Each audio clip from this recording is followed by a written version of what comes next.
రూపంలో నువ్వు డబ్బులు తింటూ ఈ మధ్యన కేంద్ర ఎన్నికల సంఘం కూడా చెప్పింది మీరు పార్టీలకి మాట్లాడకూడదని. అందుకని చెప్తా ఉన్నా, చిరంజీవి గారి జోలికి కానీ, రాష్ట్ర ప్రజల జోలికి కానీ, బడుగు బలహీన వర్గాల జోలికి కానీ, శెట్టి బలిజల బీసీల ఆత్మగౌరవానికి కానీ, కాపు సమాజం మీద కానీ దయచేసి పైకి మీరు ఒళ్ళు దగ్గర పెట్టుకొని మాట్లాడాలి.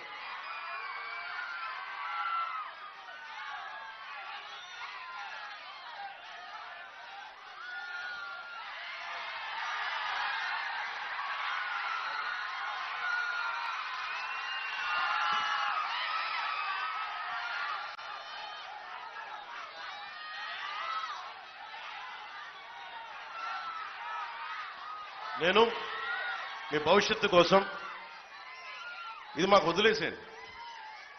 నేను ఒక ఇంపాసిబుల్ టాస్క్ని అలయన్స్ని పట్టుకొచ్చాను, నేను కన్విన్స్ చేశాను, నేను తగ్గి మిమ్మల్ని గెలిపించడానికి ఇంత బలం ఉండి నాకు 45 నుంచి 50 నియోజకవర్గాల్లో బలమైన ప్రథమ ప్రత్యర్థిగా ఉండి పోటీ చేయగలిగే స్థాయిలో ఉండి కూడా నేను తగ్గి మీ భవిష్యత్తు కోసం నిలబడి ఉన్నాను. ఇక్కడ జనసేన 21 శాసనసభ్యులు, మనకి అసెంబ్లీ సభ్యులు 21 కాదు, అది 175 గుర్తుపెట్టుకోండి. అలాగే టీడీపీ కూడా, భారతీయ జనతా పార్టీ మేము ఎన్ని స్థానాల్లో పోటీ చేస్తున్నాం, అన్ని 175 స్థానాల్లో జనసేన, టీడీపీ, భారతీయ జనతా పార్టీ ముగ్గురు సమానంగా ఉన్నాం.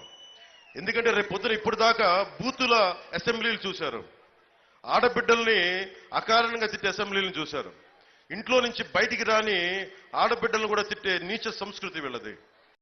అలా కాకుండా నిజంగా మనకు వశిష్ఠ భారతి గురించి డిబేట్ జరగాలంటే దాని కూటమి రావాలి. నిజంగా యువతకి ఉపాధి అవకాశాలు రావాలంటే కూటమి రావాలి. డిఎస్సి, మెగా డిఎస్సి నోటిఫికేషన్ రాగానే తీసుకొచ్చే బాధ్యత కూటమి తీసుకుంటుంది. యువతకు ఉపాధి అవకాశాలు కానీ, స్కిల్ డెవలప్మెంట్ కానీ, అన్నిటికంటే కూడా స్వేచ్ఛ. నిజంగా సమాజంలో కావాల్సింది స్వేచ్ఛ కావాలి. నాకు ఇష్టమైన మాట నేను ఈరోజు చిరంజీవి గారికి స్వేచ్ఛ లేదు, రజనీకాంత్ గారికి స్వేచ్ఛ లేదు, మామూలు స్టార్లు కదా వాళ్ళు. ఒకళ్ళేమో స్వయాన cabinet minister, X farmer cabinet minister ఆయన కూడా ఒక మాట మాట్లాడితే ఆయన్ని కూడా బెదిరించే పరిస్థితి. ఇక్కడ మన శెట్టిబలిజీ సోదరులను ఎలా బెదిరిస్తున్నారో, ఒకవైపు చిరంజీవి గారిని కూడా సజ్జల రామకృష్ణారెడ్డి గారు అలా బెదిరిస్తున్నారు. మేము వస్తే ఇలా అంటామని. ఇలాంటి బెదిరింపులకి, తాటాకు చప్పుళ్ళకి అస్సలు బెదరం. సజ్జల రామకృష్ణారెడ్డి గారు గుర్తుపెట్టుకోండి, మీ నాయకుడు వైఎస్ జగన్కి చెప్పండి, ఇప్పుడు దాకా ఉన్న రాజకీయం వేరు, పవన్ కళ్యాణ్ తర్వాత వచ్చిన రాజకీయం వేరు. మెత్తగా కనిపిస్తా, ప్రేమతో ఉంటా. ఎవరి కోసం?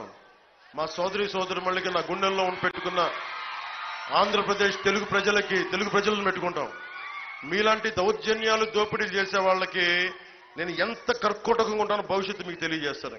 మీరు నోరు జారండి, ఒక తప్పు చెయ్యండి, తాట తీసి మోకాళ్ళ మీద రోడ్డు మీద నడిపించి తిప్పుతాను ఒక్కొక్కరిని, గుర్తుపెట్టుకోండి.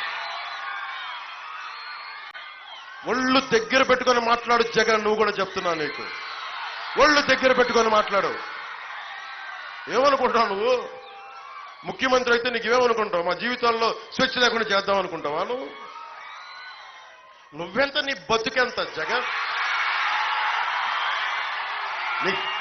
ఏమైపోయిందంటే నీకు తెగించేవాడు లేక, ఎవడు నీకు ఎదురు మాట్లాడేవాడు లేక నువ్వు మేడెక్కి కొట్టుకుంటా ఉన్నావు, నువ్వు పొగరెక్కి కొట్టుకుంటా ఉన్నావు. నువ్వు ఆ రోజులు అయిపోయి, నీ గుర్తుపెట్టుకో.